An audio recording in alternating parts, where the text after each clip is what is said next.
Hey, this is Jason with 4W Knives. I want to welcome you to my video for the Viking Challenge. We are going to be taking some chainsaw chain, doing a canister Damascus, and turning it into what I'll call a gomai or a 5-layer billet.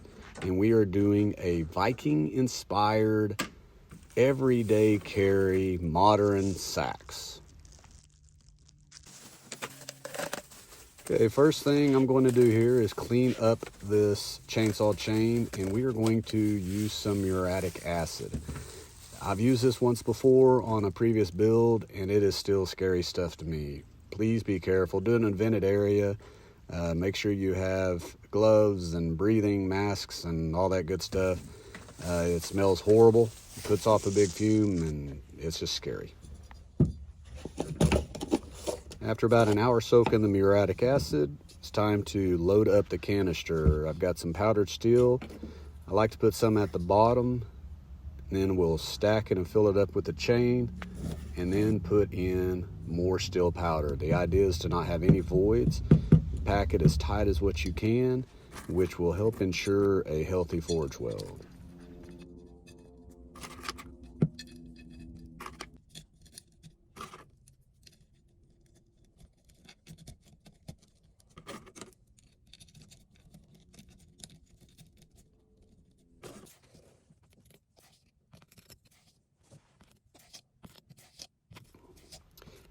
So my goal on this was to have all the chainsaw chain pointing in the same direction to try to get the biggest pattern that I could out of this.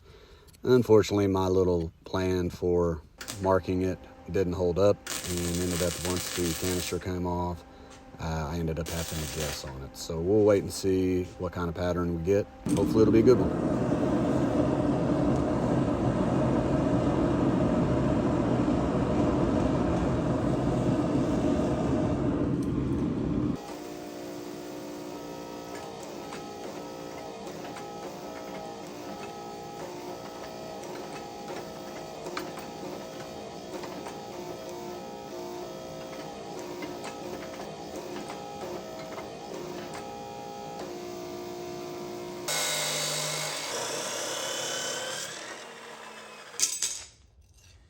Okay, there it is.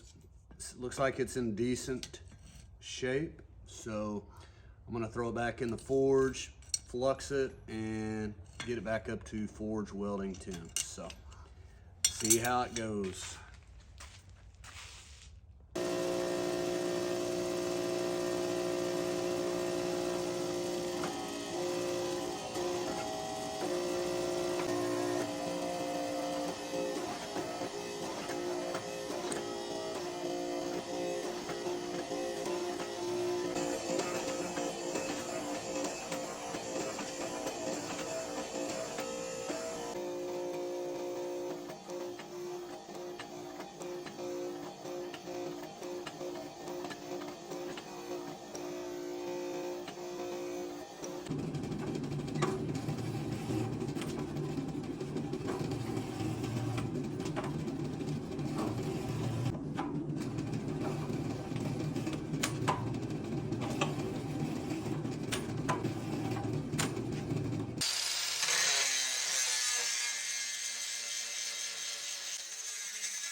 Okay, so we have the chainsaw Damascus that it has been forge welded together is now a solid billet.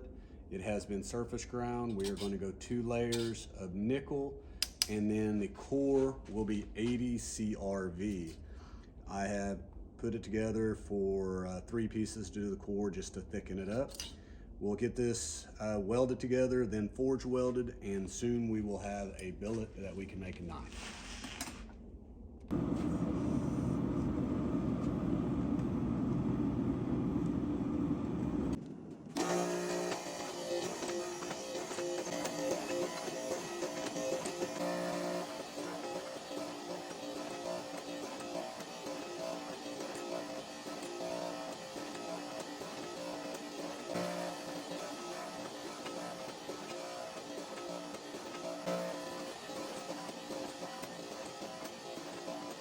So we get the billet all forge welded together. So now I take it to the roller mill to thin it and lengthen it without getting any wider.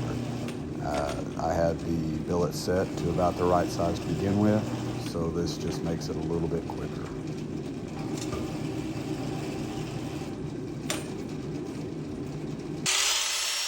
I have also decided to do a stock removal versus forging it out. Stock removal just makes it a lot easier to keep the core centered. That way both patterns on both sides tend to be more even.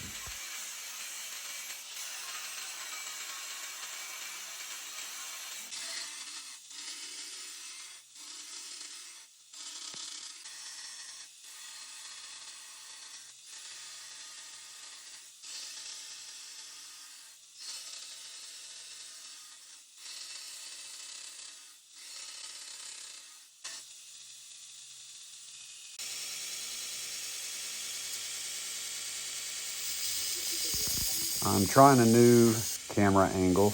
I bought a little attachment that helps hold it. I thought it would give a different perspective. Hopefully it doesn't wobble too much and kind of make your car sick. But anyways, curious what you think on that.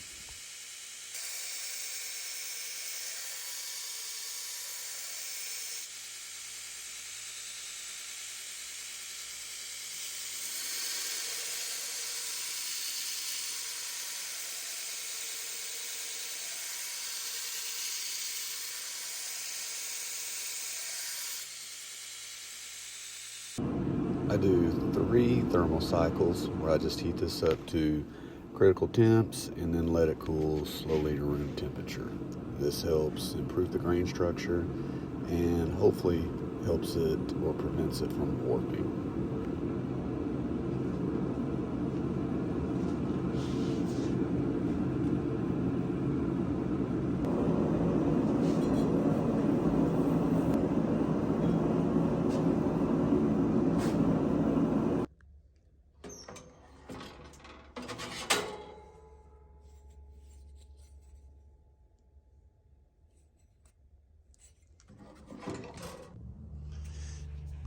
Okay, so we have it hand sanded to 1200 grit. It'll be ready to be acid etched here pretty soon. But I'm gonna go ahead and shape the scales before I do that. And we are using some dark rosewood scales. So I think that would be a pretty good contrast. And I've kind of been digging doing the wood handles here lately. So that's what we're going with. I'll show a little bit of that process.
as I finish up the little details on the handle and put a final edge on this blade, I want to thank you for watching.